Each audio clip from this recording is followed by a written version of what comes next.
Boy, episode 4, Joe. We're still here. We're still making magic happen. Yeah, still rocking and rolling, man. Well, We this we is we got we got we got an audience that we're building here, man. No strokes to the moon. hey, family and friends first. Family and friends first. I like to call this Buddy Week because it's a tournament with buddies, and this is sort of you talked about the Smiley Coffin thing last couple weeks ago. This is like where the kind of the bromance really starts. Like the little buddy group, they're playing together. This is how you meet guys on tour and get to become friendly. You start seeing guys who are playing, you know, year after year after year with the same tandem.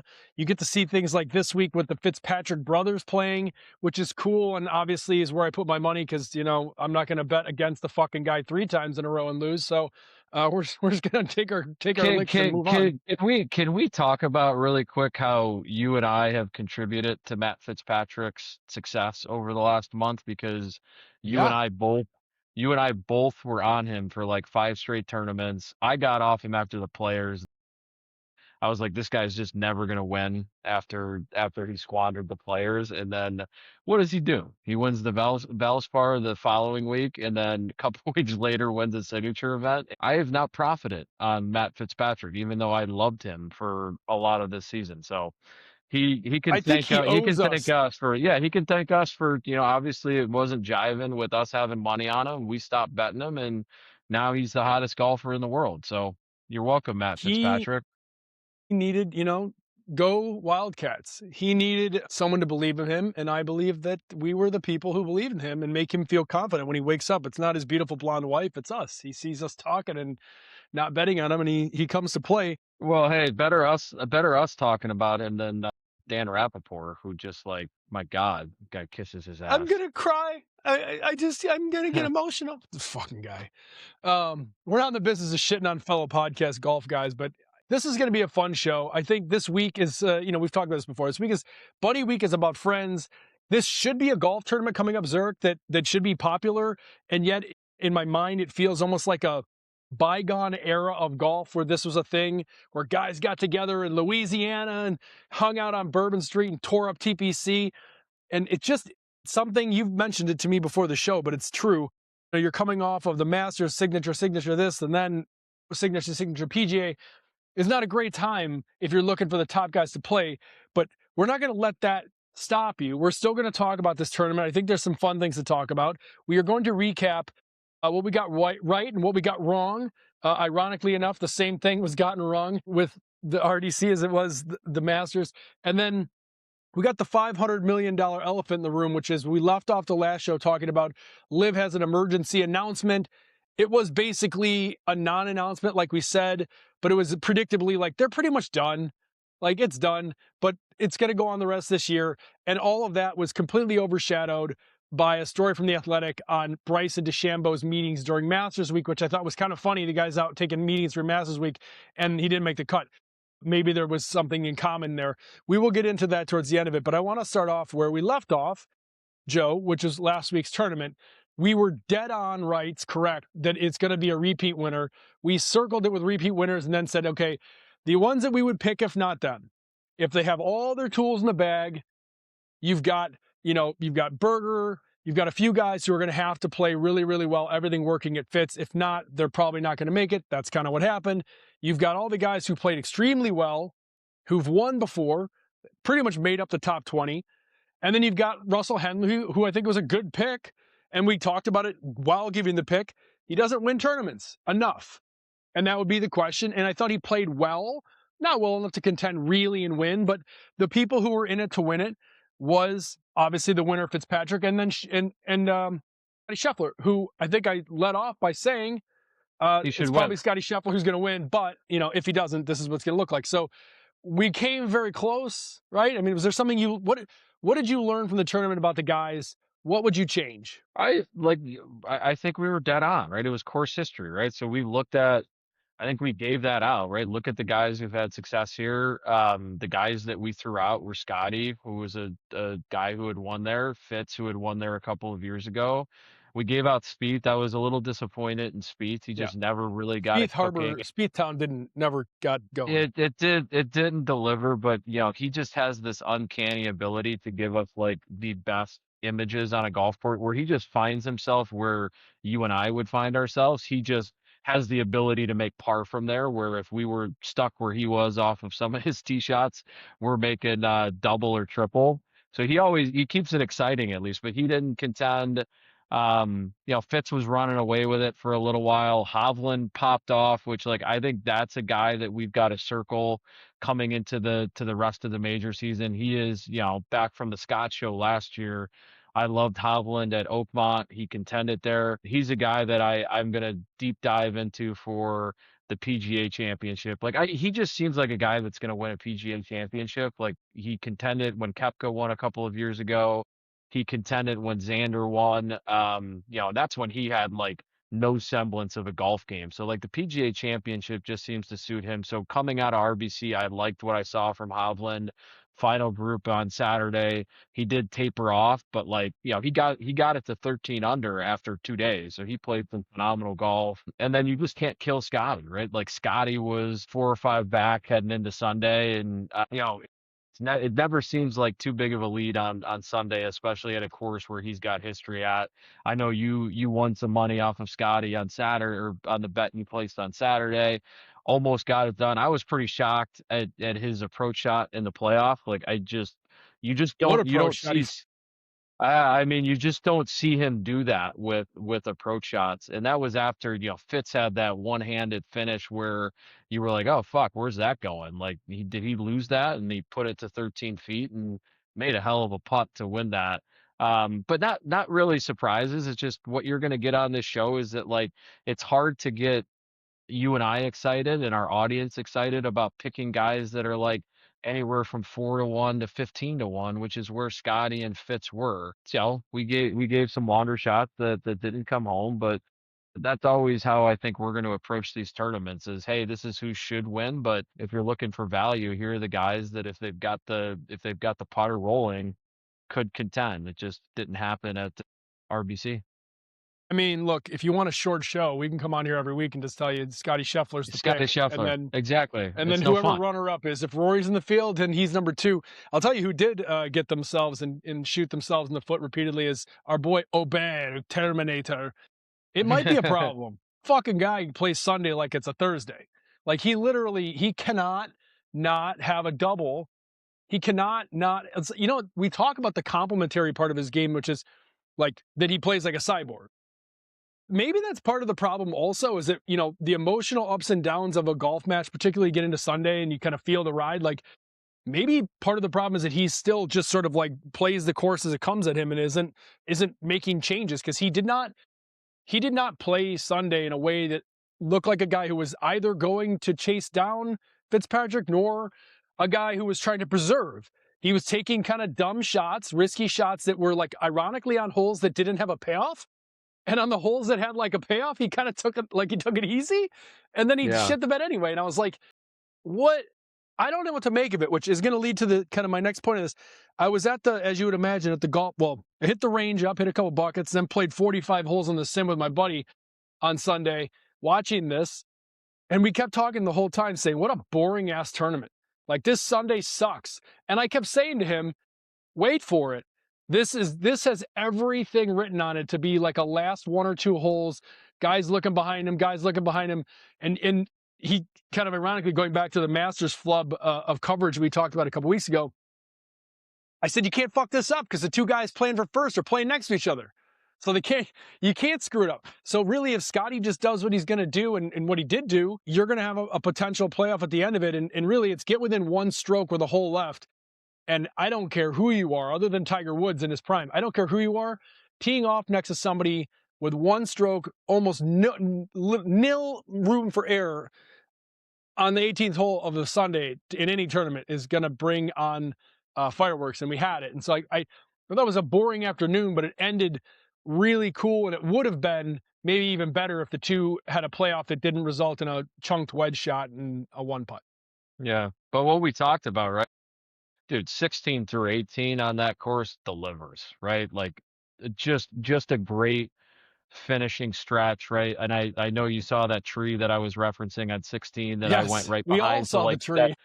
that became like that that's a strategic shot that you've got to hit off of the tee, because if you blast it, like you give yourself trouble with that tree, because it's literally in the middle of the fairway. That par 317 was, especially on Sunday with the wind, was playing super tough. So a lot of drama got introduced into 17, and then 18 was playing like a bear. That's a terrifying tee shot. And that's why Fitz, yeah, that's why we were in the playoff, right? Fitz didn't execute that tee shot on 18. Scotty did. Scotty just needed to par to get into that playoff. But yeah, you got to give Fitz credit on that playoff hole. He rips a drive, so he corrected whatever went wrong in regulation, ripped a drive, and then fought off that wind on that approach shot. And I mean, that was one of the best shots into 18 all week, and that was with everything on the line. So yes, boring for the most part, but that last couple of hole stretch really delivered, and RBC just seems to always get a playoff, which is great, right? We've had I think 4 playoffs out of the last 5 or 6 years, and Fitzpatrick has been in 2 of them and won both of those playoffs. He beat Spieth a couple of years ago in a playoff. I think Spieth won in a playoff. Obviously this year we had another one. Like, the drama on at least the back 9 or last couple of holes at RBC always seems to deliver and get us a playoff. We got a new Matty Ice on our hands. Fitzpatrick. He Yeah, doesn't lose in he's playoffs. he's he's a he's a problem right now. He's been a problem for a while. It's just people don't, he just has kind of a look about him like, you just kind of ignore and underwhelming, and then he's got game for days. And then the thing that I liked the most about him was, all the people are chanting USA. He didn't get all Zach Johnson on him. He was like, it's fucking great, man. And like, He they would he never loves cross it. the line, and it was fun. And I beat him. And I was like, all right, I don't know why he's Australian here, but he was. And, We and gotta work on your we got to work on Fitzpatrick it's, impersonation there. I got to work on I'm married to an Irish broad. You'd think I'd be better at this. But either way, I like his attitude. I think he's a winner. And then, Well, I guess the other part yeah, of to it, your point, I like that he's like embraced that villain role, right? And I don't think he I think embraced this. it. I think he just doesn't give a fuck. He's like, I'm awesome. I like to play in a competitive, nature. I No, think dude, he that's his is spirit. no, yeah, but he embrace. I mean, dude, when he does this after he makes that putt to win the Just think fucking that's golf him. tournament, it's just great to watch, though, right? Like that, like you saw the same thing at the Players, and unfortunately, he couldn't silence the crowd there. But when it came down to him and Cam Young at the Players, the crowd was like 100% behind Cam Young. I think we called him the new Captain America, and like the crowd was loving him. And like, obviously it wasn't the craziness that was Bethpage, but it did have like some semblance of like, okay, like this is USA versus a Team Europe player, and we want the USA player to win. So it's been a fun wrinkle into those tournaments where he's been contending, and he's having to face his opponent on the course, and then he's having to face the crowd. It's going to continue because we, for once, have, I think, a really good split of talented guys from across the Atlantic and talented guys from Asia and talented guys here in the U.S. playing. We're like, I mean, if I'm betting on Ryder Cup, I'm not betting on the U.S. for a while. I don't mean to sound anti-patriotic, but the team is stacked. Dude, Europe owns us, right? I It's, mean, I mean, they own us. They've won another away Ryder Cup, right? So until we can go on the road and win, like it's they've got our number, right? They've got all the once bragging Tiger's rights. back, we'll be ready once Tiger's back. Oh yeah. Yeah, I it's wouldn't coming. hold your I'm breath on waiting. that, buddy. I've been waiting for a while. Well, speaking of Fitzpatrick, we've got the Zurich coming up this week here. This is a course that I know from playing it several times. A big fan of Louisiana, New Orleans in particular. Don't remember much, but I do remember that course a little bit. So something tells me you rolled into that course still hammered from Bourbon Street the night before, and you probably played pretty well because you play very good when you're Yeah, coming in hot. usually I play pretty well when I'm loaded. I've played the course coming straight in off the airplane, getting all messed up on the course, and then heading out to Bourbon Street a wreck and walking down Bourbon Street with my club still on my shoulder. And then My I've God. done the other way. I've done like Michelangelo. I whipped the shit out and just like clubs doing this. There's a lot of good stories. It could be a different podcast in a second here. And then I've also done the straight from Bourbon. Should we play there? There's a spot open. Let's go. And then we've done played it straight up, waking up. It's a fun course. It's a course that I personally can tear up. So I just know these guys will shoot like a -45. It's It's a Pete Dye, par 72, 7,400. It's not terribly long. It's super wide. All I remember from it was like, I literally wondered if this course was built where the approach from the fairway neck into the green was purposely built to like funnel into the green. The greens are generally like, they're not massive. They're not super hard to putt. So in general, I expect this to be fun. And I want to get into the players and the picks, and we will do that. The Fitzpatrick brothers to me is the highlight. Like they both won last week. Like it's kind of fun and cool. They clearly play with each other well. The big names out, which is what you're going to talk about. There's not a lot of guys that are on the Masters major watch that are in this tournament, with the exception of, I guess, Fitzpatrick. But what I want to talk about first, and I don't want to take anything away from this tournament because it should be cool. And I understand the timing of it isn't great where it falls in the schedule. But I'm kind of wondering, are we entering this like bygone tour stop era? This tournament reminds me of Tin Cup. All the guys come in, they're all having cocktails in the clubhouse. They're betting in, downtown at a name any of your beautiful French restaurants downtown on Bourbon Street. They're having a good time, and they're just, like the old school tour. And it's not like that anymore. It's PJs, it's commitments, it's brand things, it's families everywhere. The idea of playing a two-man tournament that's not a week-long Ryder Cup or TGL, which is like a fun stopover separate thing. It feels like this is a shoehorn tournament that used to be fun, and it was a mix-up for fans, and we're like, ooh, we get to see our two favorite guys tee it up together. And now it's like, you fucking move on with, like, let's get to the next tournament. And part of that might be gambling, and it's hard to handicap these. Part Very of it, hard. my guess is viewership is probably very poor. So I don't know, like, I want to like this because, to your point at the top of the show, we play golf together. We have buddies who play golf together. We play games. We play all kinds of games. And so, like, this is a game. This is like basically your buddy's golf match. And yet it's, Koepka's there and Lowry's there, but like, it's not, I don't know. It just feels like we don't do this shit anymore. This is like the dunk contest. It's just sort of like, okay. Well, and just like Here. the dunk contest, right? Why is the dunk contest struggled? You don't get superstars there, It's right? just And that's what superstars aren't playing there.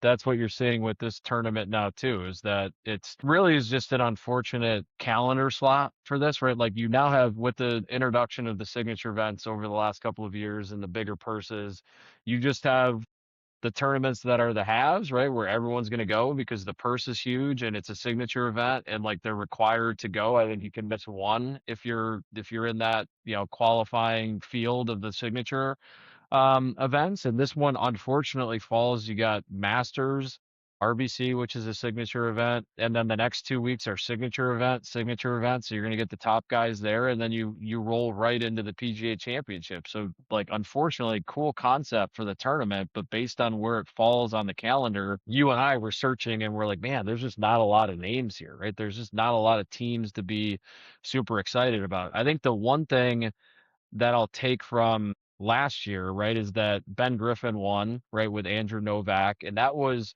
a springboard for Ben Griffin, right? He had never won a PGA Tour event, and like he got that monkey off of his back playing in a less stressful environment because you've got a teammate that you can rely on, and on Sunday you're only hitting half the shots, right? It's alternate shot. He won and then like springboarded that into becoming, the hottest golfer on the planet outside of Scotty Scheffler for a couple of months stretch last year that springboarded him into winning individual tournaments and then making the fucking Ryder Cup team. Right before him coming into this tournament last year, I can guarantee you he was not on Keegan's short list from a captain's pick or qualifying perspective. And fast forward a couple months later, and he's playing in Bethpage. So you can look like I kind of You am think this trying to really look. does have an impact? Do you think people look at this, particularly around Ryder Cup, I look at think this I and think, think huh, I know I don't think this tournament, but like what my point is that he had not won a PGA Tour event. You get to win with a teammate. So there's kind of an asterisk on it, but like it is a PGA Tour event. And then it springboarded. I think it gave him a ton of confidence in his game. He got the monkey off of his back where he's like, all right, I am a PGA Tour winner, albeit in a team event. And then he won a signature event. He contended in the US Open and he made the Ryder Cup. So like where I'm kind of looking is, hey, is there another like young guy that has like flirted with success on the PGA Tour, but just hasn't gotten that win. And maybe, switching it up, team dynamics, maybe there is who's the next Ben Griffin this year that can use this tournament to springboard, their individual play for the rest of the year. I mean, is it like the people are going to be talking about the Hughes Pendrith grouping? Is that like kind of what you're looking at? That's the next Griffin. There's one guy I really like in Michael Thor, right? Yeah, Thorben Johnson. So however you say his last name, Thorbenson or whatever. Yeah, I just call him we're calling Thor him Thor's because hammer. He's Thor's yeah, hammer. I Thor's don't know. hammer. Like I don't know. That's the guy that I kind of gravitate towards just because he has contended in a lot of tournaments. He's young. He's a Is it bomber. He's Thor Bjornsson? Is that how you pronounce it? Thor something Bjornsson? like I'm not even gonna try to say it, I don't right? know. I mean, I'm trying to throw it's some shit tough. out Yeah, here, man. you're trying to throw it out. I'm just going Thor. He's paired up with his good buddy Carl Vilps or Phillips. He's Carl just Carlson. Carl. Yeah, Carl, good to see you. I don't think Carl is like, I would never say, hey, Carl should be a favorite in a normal PGA Tour event, but I know him and Thor are good buddies. So that was the team that I originally gravitated towards. But something we were talking about, the odds just stink, right? I think they're like 20 to 1 to win. And it's just like, man, I want to You bet can't Thor, handicap but this. You like, can't yeah. handicap. That's the And problem. what Like and what everybody what is. makes what makes this impossible to handicap is Friday and Sunday, right? Because alternate shot is just such a tough format to handicap because, you know, you could be playing great, but your partner is having trouble off the tee and he's putting you in shitty spots time and time again every other Well, hole. so Joe, like that to me is the part of this that is different. People, you're probably gonna laugh at me and think this is stupid, but I'm telling you, the advancement of golf as a game since the days when we would watch like Nicholas play and stuff like this, and you'd watch, Lee Trevino. Like I remember watching this as a kid, seeing these kind of two-man partner games, sitting at the links and watching on the big TV, these like old dudes that were like legends playing together. We don't play that way anymore. I'm not saying that they didn't aim the fucking ball, like they did, but the technology and the stuff that they had and where they were playing was about how long and how short, not where you are in position. And we now play a way where, like, I don't know. Can you think of anyone else who could play Scotty Scheffler's game? Like, yeah, you could say he bombs the ball, but that's not the whole story. You could say Rory No. McIlroy bombs the ball. That's not the whole story. It's where in the fairway they're comfortable. It's where on the greens they like to approach. Are they going downhill, uphill, Bingo. up Bingo. and to Yeah. the. So when you take a game that used to be like, it's played like you and I would play, like Scotty's going to bomb it off the tee, Joe's going to make some putts. It's a simple game for us. For these guys, it's not. And I think not going to say that they're not going to score their asses off. They are, but it doesn't play the same. You got guys hitting shots they don't want to fucking hit. You got guys hitting shots they do want. It's just a goofy No, match. It doesn't that's a line up right. great call on alt shot that I didn't really think about is that to your point, if you're playing your own ball, you're not thinking just, hey, I have to bomb this. It's, hey, You know exactly where you're putting the ball. how much do I want left on my second shot? And like when you're playing with a guy that either hits it longer than you or shorter, you're going to be in spots that like if you were playing your own ball, it wouldn't be the number that you were playing to. So that's what makes alt shot. I mean, I think it's a very interesting watch. I just think for our purposes, from a gambling handicap perspective, it's really a crapshoot, right? It's almost like, hey, pick the couple teams that you know are going to dominate in best ball, and then hope you get lucky with alternate shot. I mean, you could almost just go and pick what you think is fun. Like, just pick the group you like, because Yeah. like Pick based the on Kentucky vibes, thing. right? Like seriously, Yeah, pick based on vibes. this is the vibe coding goal.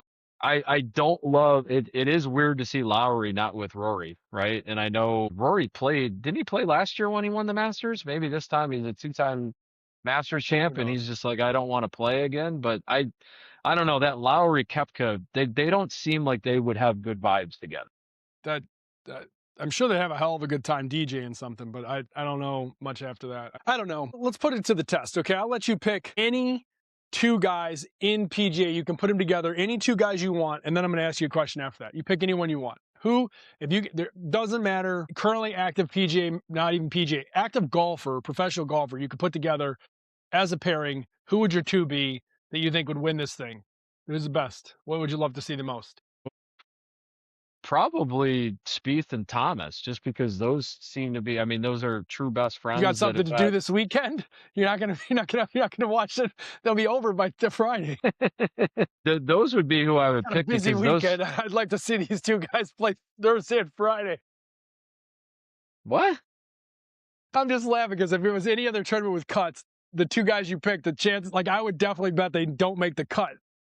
Are you crazy? Like you're asking who would be like the best team that complements each other, that riles each other up. Like, I mean, just go off of their Ryder Cup record, right? Those No, guys are that's like true. That's true. unstoppable in the Ryder I Cup. can't ignore the fact I just saw a guy shoot like a fucking 80 like 5 days ago. One of Well, those. yeah, I mean, I would say like in Justin Thomas's current form, probably Yeah. not. But Yeah. if you're just looking at like who's probably going to have the most fun together, it Yeah. would Yeah. be it would be those two guys, or you could even like sub in Ricky with I was just going to Spieth, say right? Fowler in any of these is a good one. Fowler and JT, if they're playing at their peak, would be good. Yeah. Does that? Burns and Scotty would be a great pair because those guys are like the same two dudes. They're best friends. They live in Texas together. Scotty's one weakness has been historically putting. Sam Burns is the best putter in the world, and then Scotty can do everything else. So that would be a really formidable team. You're just not going to see Scotty play at this tournament, so it doesn't really matter. Well, now onto the powerful second follow-up question here. You got to pick from the best players in golf to pick your team for this tournament. Does it change anything, and would it keep you glued to the television this weekend? Because it wouldn't for me. No, probably not. Yeah. Like it's So just that's the problem, right? Like at the end of this, like I think it's a cool concept and tournament. I just think they just got rid of the Hawaiian swing. I feel like, and this is going to lead into the live conversation, but I feel like this is just part of the evolution of PGA Tour. We're starting to get into a place where it's like, yeah, the funny thing is like the NBA, arguably too many games, NFL, they're trying to add games. All these sports are doing all these things to try to expand. And here golf is, they literally have control. They can reduce the amount of courses that they're going to play in tournaments they're going to play and still make more money, still do bigger things. I hope that they make changes. I like this concept, but I think this is the TGL now. I think these kind of gimmick tournaments just don't, for 4 days, I just don't think it can keep our attention. I think if I told you could have a Burns Scheffler versus Ricky and JT, peak play one-on-one match, you'd watch one match. You'd watch the yeah. TGL that night. You'd watch Team Game. You'd watch the match on TNT. Like I think that's what this is now. I think we're off of this shit. 4 days, it's just done. And I think the same thing for a lot of these tournaments that are kind of non-signature. I really think that we're going to start seeing the PGA like cut the fat, maybe bring up some of their Q school talent into tournaments like this and let them during the middle of the season get a pathway to get on the season midway. I think this is the new way. I like that idea. I think they are going to have to switch it up because the problem that they're going to have is that the sponsors that they have for these tournaments that are the have-nots, right, that aren't getting the best fields, like whenever they're having to renegotiate those sponsorship contracts, like if I'm Zurich, I'm like, hey, I got two guys in the top 30 of the world golf rankings. Like I'm not getting the value of my sponsorship here. So I'm going to pull the plug. I mean, and I don't know the actual numbers. Obviously, it's a lot higher than I'm gonna pretend right now. But I'm gonna bet you that you could create a par 3 contest on the front end or some kind of post. Didn't make the cut next 9 kind of play at the Players Championship and get as much worth and eyeballs on that little 9-hole scramble at the end of the guys who didn't make the cut as you would get on an entire 4-day tournament of this tournament. Yeah, The fair. Zurich playoff, and like you got it. The interest in golf is going up to such a degree that I really don't think finding a place for the dollars is going to be a problem, which I'm just going to bring into it. It's the reason I said to you a couple weeks ago about the live stuff, and you said to me, they got to find a way to get these guys back on the tour. Koepka negotiated his thing. I think they're just going to say, fuck it, let's move on. Okay, all the players are tired of this. They're going to have some kind of, ramp, but I think the live thing is going to be done at the end of the year unless somebody else comes and says, we want to buy it and turn it into something else. And whatever it is not going to be the same thing. No one's going to fund that operation. No one's going to do that. But the Saudi guys are not going to hold up. Like if you guys want to take the shit, the skeleton, no one's going to cause a problem. I don't think it's going to happen. I'm just saying that's the only way that this doesn't fold at the end of the year. You have done raised funding for your career. You're very good at it, right? Like if you're trying to go to different investors for Live, how do you sell that product? It's been losing hundreds of millions of dollars. They're not going to get new funding in there unless someone is just absolutely batshit crazy and just viewing it as like, oh, I want to own something in sports. I know it's not going to make money. I just don't see, without the Saudi money, I don't see any other venture capitalist group saying, hey, I'm going to sink a Yeah, couple I mean, $100 million into a losing operation. I'm just making shit up on the fly here when you ask me that question. I'm getting into bed with the PGA, and I'm basically saying I want to turn this into our like, you know, I know that we talked about this before, Horvat and those guys doing the YGL.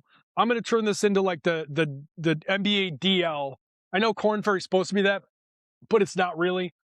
I'm going to turn into this little micro league that's going to be a lot of fun and has an entry pass onto the tour, and it's a place where guys can kind of bounce back and forth. I don't know. I turn it into NBA All-Star Weekend, I guess. I don't know what I would do with it. It's not a property that really works, I think, and it's proven out to work, but somebody out there will try to do something. They'll try to put something together. The one thing that Liv uncovered was there is an appetite for world-class golf across the world, and that's the one area that the PGA Tour really doesn't service, right? So, you know, the biggest successes on Liv have been in the places, in the countries that haven't had professional golf, right? Adelaide, like the PGA Tour should really, like if Liv folds out, they should take the top 3 locations that Liv had and be like, hey, we're going to go there and we're going to service Australia. The next Australia, Zurich Classic. yeah, seriously though, right? Like how can PGA Tour look at the success that Liv had at Adelaide and be like, hey, we're going to ignore Australia, like, or we're going to ignore South Korea. Like there's a couple of these places where it's like they could make a shit ton of money and like the crowds would be crazy. That's the one piece that I would take from Liv, but that's not proprietary intelligence from Liv, right? It's just like, I hey, said, they've just shown us that there's a blueprint to go have some tournaments outside of the United States. There's always a Trump-like entrepreneurial figure, and they don't care if it's going to succeed or not. They will go after IP and say Liv. Like somebody spent a ton of money to put Liv on hats and send it all over the place. Now, whether you like it or not is a different thing, but you've got a known brand that you can take and do something with. I'm not saying that's going to happen or it's even worth doing, but I do think someone will kick the tires on it, and maybe that's how it stays in business. I don't know. If not, it is done. Regardless, all the best players are going to leave it, and they will come back on the PGA Tour. And I think we could sit here and debate about how pissed off, you know, Rory McIlroy is a unique case. He's, you know, elite. He's, you know, one among the best, and he was the face of the PGA for a little bit. Yeah, he has a complaint. But like all the other guys, would you not rather just have the best players every week and have bigger tickets and bigger packages and bigger price and bigger payout? Like you would. So like, yeah, I'm fucking pissed that this whole thing happened, but let's move on. Like, just get these guys back on tour. Like, let's go. I don't disagree. My point would be, I feel there's very few guys from Liv that are going to move the needle and move eyeballs and create more revenue for the PGA Tour, right? It's like a handful of guys at the max, right? Yeah, but 3 of them might be among the best in the top 15 that we have. One of them is young. But there's guys that are you don't think there's room for Pat Perez here? Come on. Fat Perez, yeah. Fat Perez. You don't have. Well, dude, you know he got Fat Perez. You know, he got kicked off the 4 Aces after the first year because he was that bad. But he did get a bag. He did get a bag of money. So good for Pat Perez, because he certainly wouldn't have won much money on the PGA Tour. Jesus, my God. Hey, before we move off of Zurich, though, 2 questions for you. One, who's your pick there, and then give our audience, right? Because this does spur the buddy game. Like, what's your favorite game to play on the course when you're going out with your buddies on a Friday, right? Like, is it best ball? Is it alt shot? Is it wolf? Is it scotch? Like, what give the audience something that you like playing with your buddy. Yeah, a lot of times we have a no-show fourth and we'll play 9, which is a game you can basically combo with 3 guys and just kind of goes around. I actually like that game, even though I prefer to play with our full set of 4. We never deviate from like playing your own ball. So usually it ends up being like match play. So like me and Doug, my guy Doug, will have a one-on-one match play season long. Me and Dan will have a one-on-one match play season long. Doug and Dan will have one match play season long. And then as a foursome, you know, you're doing your normal green and reg, closest to, procs, basically procs, low score, low total. And then you can do the normal betting press roll throughout the round. Sometimes because it's been the same four of us for so long, it's usually we get there and it's like me and Doug versus Dan and Matt, or me and Dan versus Doug, and it kind of all equals out. Lately, we have been changing it up at the half, which I think just complicates the fucking math, to be honest with you. So in general, we're pretty standard and don't usually mess around with the ball. Kind of making me jealous that you've got golf buddies that aren't me, but yeah, it's all good. Didn't you hear the beginning? We have a fourth that doesn't show up sometimes. So Yeah, well, I heard there's a that. spot for you. I heard that. Sure, my wife will love hearing that on this podcast. Signing up for some more golf. Come on over and hang out with Jen and the kids. They should be making, they could grill, they could make us dinner. So when we come home, we're all hungry, There you go. All right. So who do you like really this week? Is there any team that, we talked about the Fitzpatricks. We talked about Koepka and Lowry and Griffin and Novak. Is there any one further down the board that you see some value in, or at least could be a fun watch for the audience this weekend? I mean, I threw it on our rundown. Hardy and Davis Riley. I don't know. It's long odds. 2023 winners. Oh, so like they've been that. around. Thigala and Aaron Rye are also just playing really well.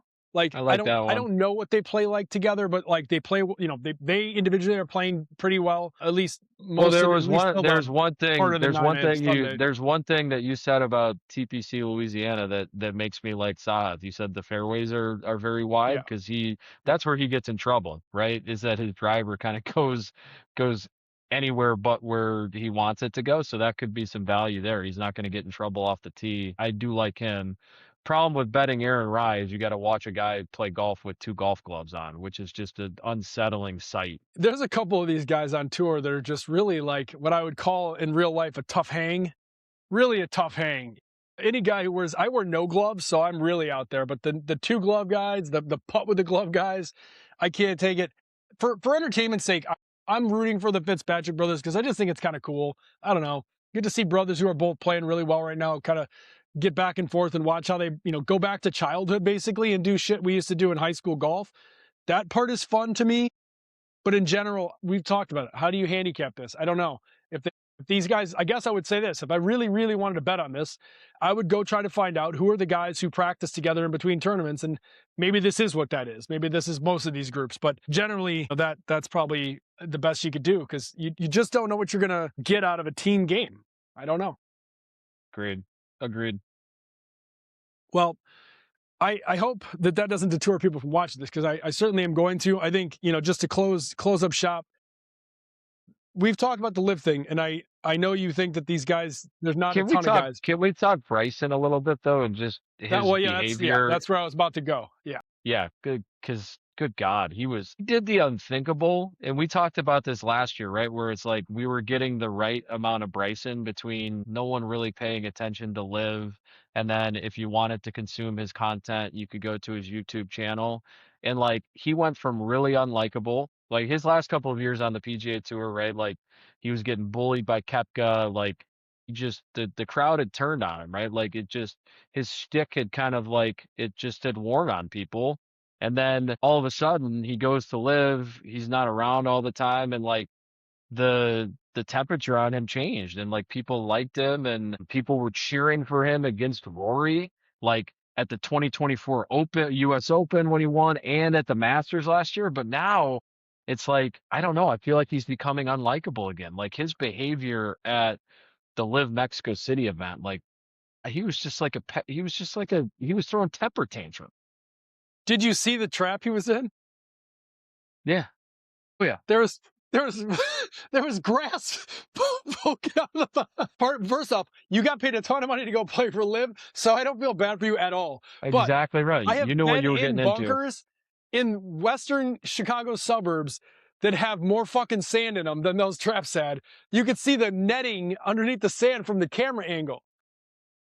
The course was a shit show, but that's what they chose that route, so I don't feel bad. That's what they signed up for. That's what they signed up for. And also, sorry, I don't give a shit about a guy who plays all of his irons at the same length. I don't give a shit about your take. You chose to, you can cut your irons down, brother. Like, you don't have to do this.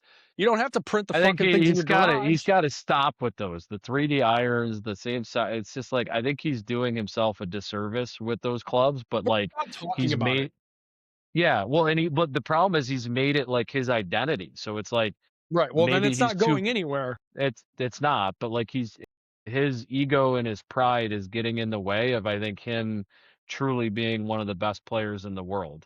Because he's I struggling think with his he's, irons. That's what got him in trouble at Augusta in 25 and this year. Like he's struggling with his irons. he is a person, is incredibly talented.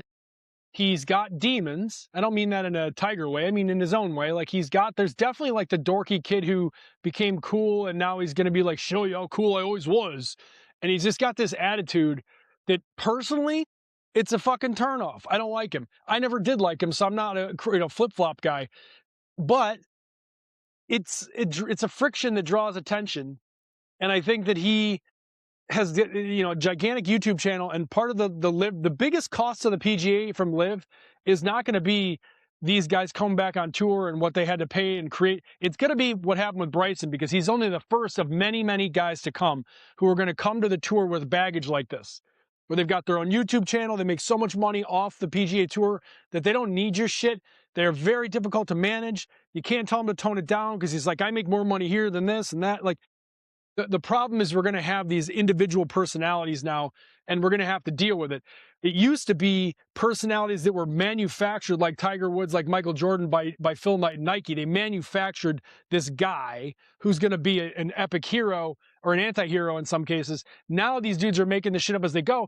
And like any other creator or person on TikTok, they're flaky and they're fucking crazy. And there's nothing you can do about it. It's entertaining, but it's also like volatile. And it's, for some golfers, it's a turnoff and irritating, but there'll be the Koepkas out there that roll their eyes and everyone gets behind them. So I think Bryson, the bigger story to me on Bryson is like finding out that the Atlantic posted the thing I said, but like finding out he spent the Masters week negotiating a way out off the Live and $500 million man is what I want. And then he played like shit. And it's like, well, maybe if you're paying attention, you'd be, I think more so than his irons, his issue is he's got too many things that he's focused on, and that's the 1,000%. problem. That's the problem. Yeah, and if I had a ticket on Bryson from the Masters, I'd be really pissed reading that Athletic article and being like, it's clearly his head was not in the game. It would seem. I don't know. Like, I guess in the end here, I think Bryson is good for tour. I think that if he wants to be, he's a mechanic. He's always been this way. He's always going to be a guy who, you'll look back at. We could look back at Tiger Woods and say if he didn't do some of these things, his career is better. If he doesn't go to Matt Foley, all these different things. Guys who are just perpetually driven to be the very best at what they do, not against the field, but against themselves, will inherently go through phases where they do something that you objectively who know, half as much as they do in golf would be like, what the hell are you doing? And he'd be like, I could get just this much better, which makes me the best ever, and it's worth it to me. And I think he's a tinkerer like that, and he'll do it. So he'll go through phases where he's freaking terrible. Hovland's like that too, little head case, but like tinker, can't let it go. And I think it makes them amazing golfers, but also makes them go through these weird spells. In the end, I think guys like Bryson, Rahm, we talk about Neiman, Hatton, these guys are going to come back on tour. The tour is just going to let them on. They may say whatever they got to say in the press to make it seem like they had to do whatever. They'll do some community service or shit. I really think that they have to recognize that it's just better to have all the best guys either on tour or playing. Maybe they have to recertify. They have to go back and get their fucking their card again. Maybe that's what it is. But like, it is better to have the best players on. It just is. It's better for the tour. It's better for the fan. It's obviously better for those guys, but it's really even better for their tour peers because it's bigger purses. So you don't get an opportunity very often when a competitor comes out of nowhere, forces you to get a little bit better, steals half of your crop of people, and then shits down their leg, and you get to take them all back and become the hero.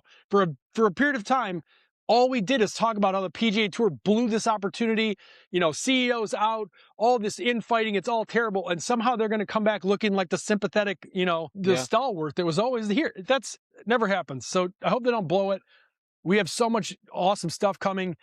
I just hope that they learn from some of these, some of these changes, some of these different guys, different courses that just don't work in the modern tour, and we can come on here. It's okay. We can miss a week. It's not the end of the world. All righty. Well, I'm gonna watch. Probably Thursday a little bit, and then Sunday, and then I don't imagine I'm glued to it. But who knows? We got Paw Patrol to watch here. So Well, we'll have choices. tickets on it, right? So we'll be if we got a team that's in it on Sunday, you're gonna watch. If you don't, you're probably not gonna watch much. I That's just what did it comes Fitzpatrick's, down and to. that's it. That's all I did. There you go. So There you go. we shall I'm gonna see. go. I'm Good to gonna. I'm see you. gonna go Thor. I'm gonna go Thor. All right. Good to see you too, Thor buddy. See you next Bjornsson. week. Take care, There you buddy. go. See ya. Thor Bjornsson. See ya.